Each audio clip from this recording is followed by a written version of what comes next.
Welcome to part 54 of Learn Languages. Today we're looking at if sentences. These are called conditional sentences. We use them to talk about cause and effect. Let's start with the zero conditional. The zero conditional talks about facts and general truths. The structure is simple. If plus present simple, present simple. If you heat water to 100 degrees, it boils.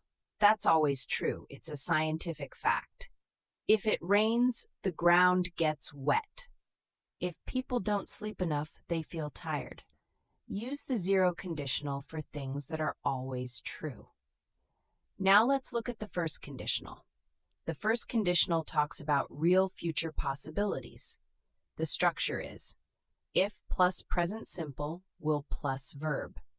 If it rains tomorrow, I will stay home. This is a real possibility. It might rain. If you study hard, you will pass the exam. If she calls me, I will answer. Notice the if clause uses present tense. We don't say if it will rain, that's wrong. We say if it rains, present simple. The result part uses will. You can also switch the order of the sentence. I will stay home if it rains tomorrow. Both orders are correct. When if comes first, use a comma after it. When will comes first, no comma is needed. Let's review. Zero conditional, always true facts. First conditional, real and possible future situations. Subscribe to Learn Languages for a new lesson every week.